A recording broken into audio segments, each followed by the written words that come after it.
Hello, and welcome back to the channel.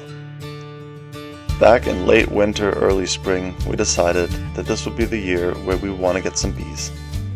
My mother-in-law has been a beekeeper in the past, and she's ready to get back into it. We have the space to put the beehive, so off we go.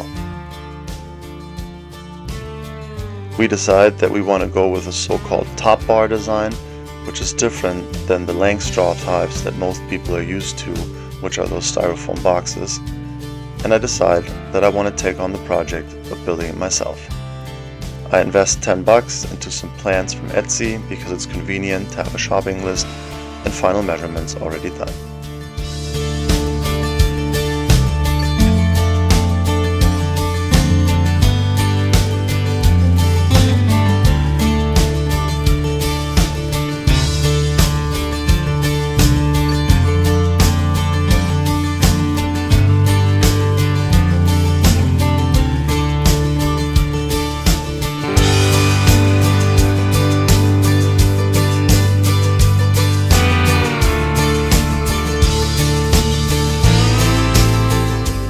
When the hive is done, it will be a horizontal cavity sitting on top of the stand.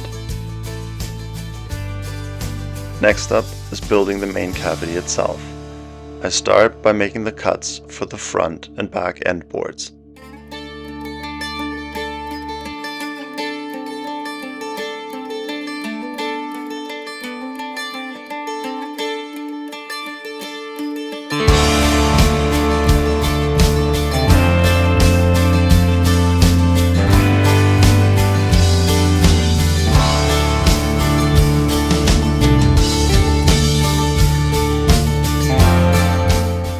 I cut an inch off the bottom of the front board, which will be the entrance for the bees into the hive.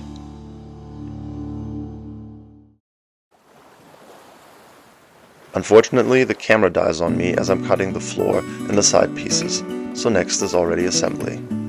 I use glue and a nail gun to tack some pieces together initially before ultimately connecting them with screws. The assembly is a little bit challenging because none of the faces are square to each other and the distances are quite long, but I end up managing in the end. One of the side walls has a cutout that will become an observation window so that we can keep an eye on the bees without disturbing the hive too much.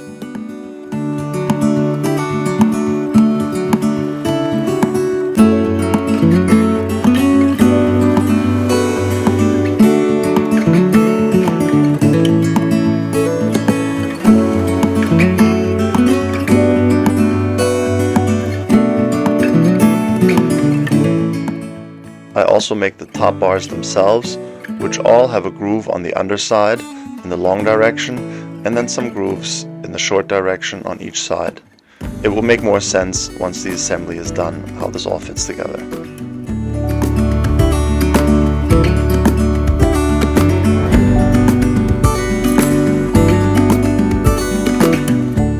Then we need a lid, which is basically like a little gabled roof. So I use some tape and again some clamps to hold that together while the glue sets up. I also cut the observation window out of a leftover piece of plexiglass that I still have.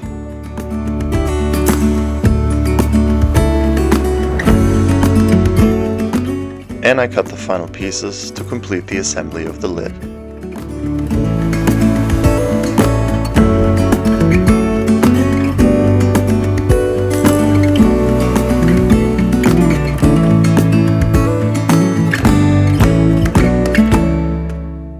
I want to inlay the piece of plexiglass into the wall so that the inside dimensions of the cavity are consistent throughout the entire length.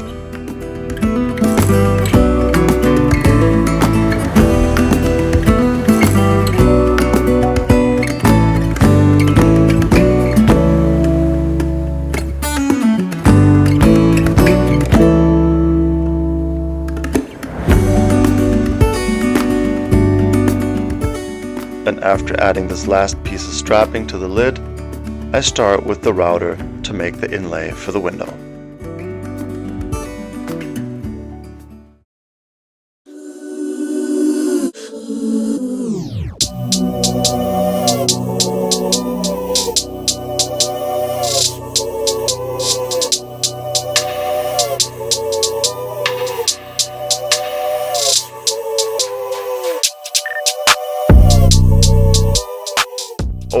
worked pretty good, even though I have to clean the corners up with the chisel a little bit, but it seems like the piece of plexiglass fits nice and snug.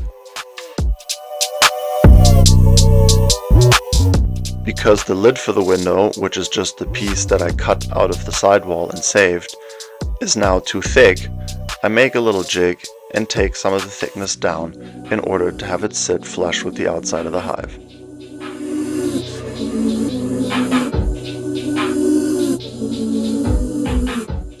A couple of small wedges support the window cover while I fasten the hinges.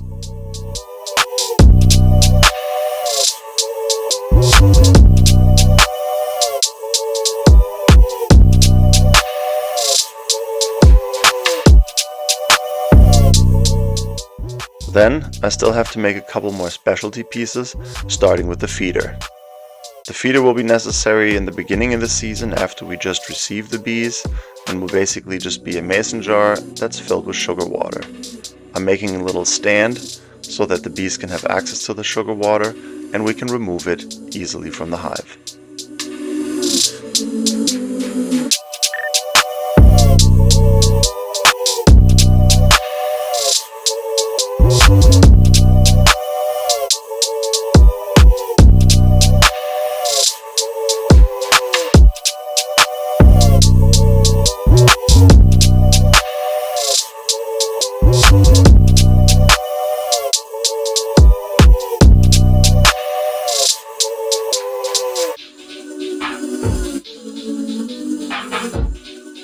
These 4 little blocks will be supporting the glass as it sits upside down on top of this board.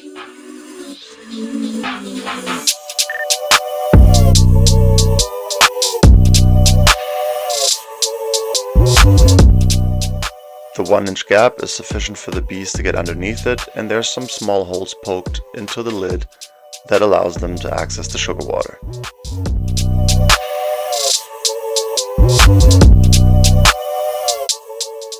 Then we also still need a follower board, which is basically an intermediate wall that can be used to make the size of the overall cavity smaller. This will all make sense later when we add the bees and you can see how the entire thing fits together. The follower board has a hole in it that allows the bees to get through it and access the feeder, which will be on the other side of it. Lastly, I sand down the outside to try to make everything nice and smooth.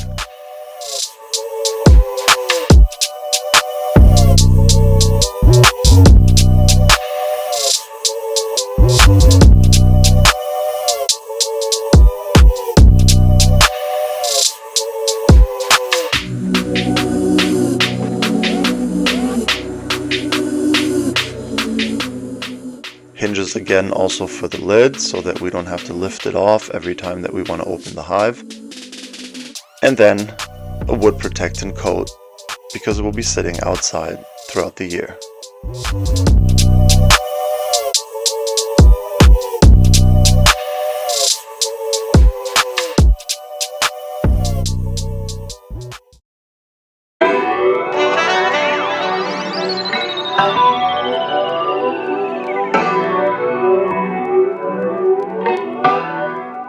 And just as the bees arrive at my mother-in-law's house, I use the tractor to bring the hive down into the orchard, which will be its final location.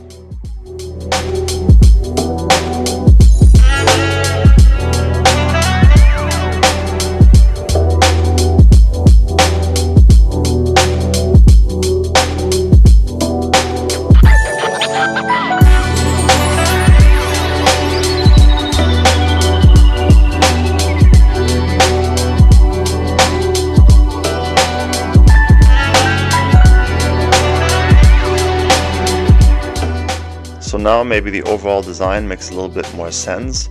The bees are basically going to build comb down from those top bars into the cavity. And as we're removing the top bars, you can see the follower board, which is used to make that cavity smaller so that they don't have access to the entire length while the colony is still small. We also fill up our feeder with sugar water and talk through the plan of how we're going to relocate the bees.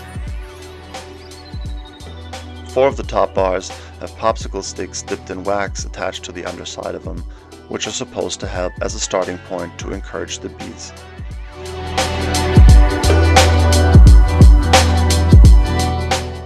I also get the drone in the air to get some cool aerial shots.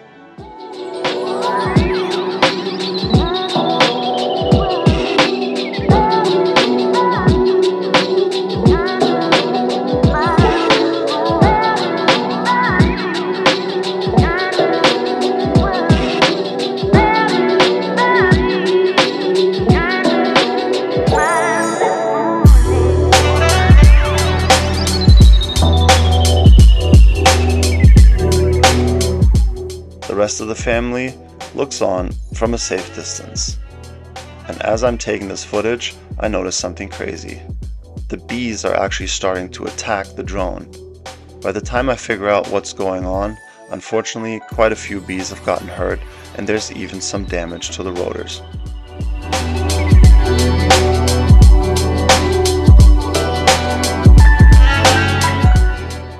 So far so good. We'll check back in a few days.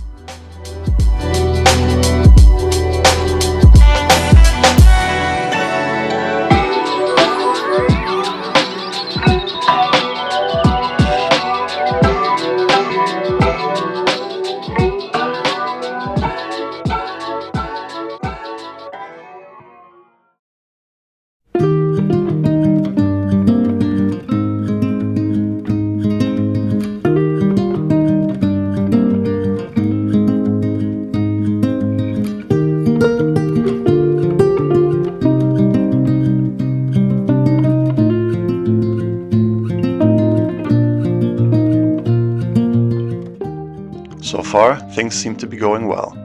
The bees are using the feeder, are building combs straight down from the top bars, and the queen is starting to lay.